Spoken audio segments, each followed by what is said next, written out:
Coba deh, pikirin sebentar, benda kecil yang ada di saku kita ini, gimana ceritanya bisa mengubah dunia sehebat ini? Hari ini, kita bakal telusuri perjalanan yang benar-benar luar biasa di balik layar ponsel genggam Anda. Ini tuh bukan sekedar cerita tentang teknologi loh. Ini adalah sebuah saga epik yang membentang puluhan tahun. Dari yang awalnya cuma impian fiksi ilmiah tentang komunikasi tanpa kabel, sekarang jadi superkomputer yang muat di genggaman kita. Oke, kita mulai aja perjalanannya. Percaya atau enggak, cikal bakal ponsel kita itu sama sekali bukan perangkat saku. Bayangin deh, sebuah benda seberat 36 kg, itu lebih berat dari karung beras loh, dan harus dipasang permanen di dalam mobil. Gila kan? Dulu, gagasan buat bawa telepon kemana-mana, itu rasanya sama mustahilnya kayak perjalanan antar bintang. Ide ini beneran cuma ada di dunia fiksi ilmiah, kayak di film-film Star Trek gitu. Murni khayalan lah, pokoknya. Nah, tapi semua khayalan itu mulai jadi nyata berkat visi satu orang jenius, Martin Cooper, seorang insinyur yang super berani di Motorola. Coba bayangin suasananya.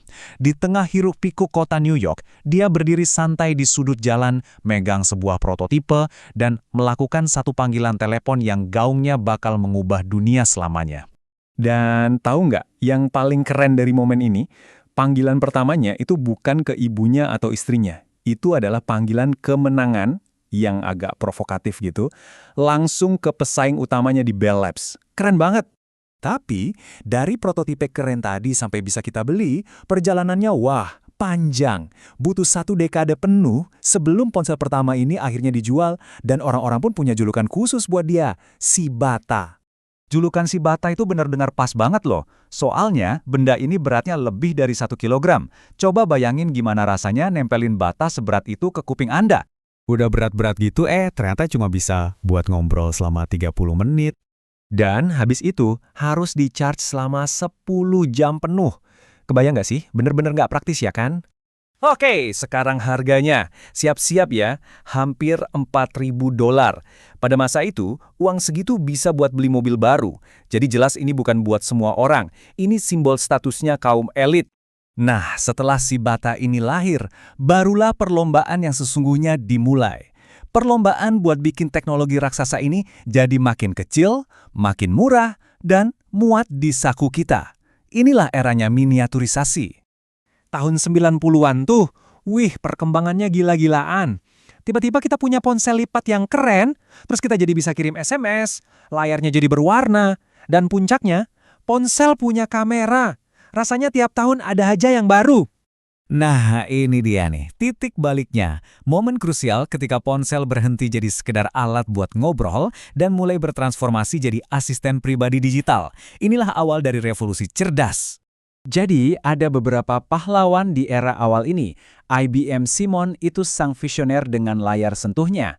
Terus ada BlackBerry, sang pekerja keras yang bikin email jadi mobile.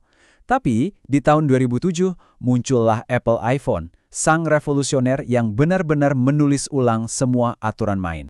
Apa sih sihirnya iPhone? Sebenarnya cuma 2 hal. Layar sentuh yang super intuitif dan App Store. Kombinasi maut ini langsung meledak, mengubah ponsel dari cuma sekedar alat jadi sebuah platform tanpa batas. Tiba-tiba, seluruh kekuatan internet ada di ujung jari kita. Dan sampailah kita di hari ini. Di mana benda yang kita sebut telepon ini, sejujurnya udah nggak pantas lagi disebut telepon. Ini adalah superkomputer saku yang jauh lebih kuat daripada komputer yang dulu membawa manusia ke bulan. Coba deh, kita pikirin lagi. Ini udah bukan cuma telepon. Ini kamera profesional kita kan? GPS buat nyari jalan, bioskop pribadi kita, bahkan dompet dan kantor kita juga. Semuanya jadi satu di dalam satu perangkat. Dari monster seberat 36 kg di mobil, sampai jadi perangkat yang nyimpan seluruh hidup digital kita. Perjalanannya benar-benar luar biasa kan? Nah, pertanyaannya sekarang adalah, setelah ini semua, apalagi ya lompatan besar berikutnya dalam cara kita terhubung?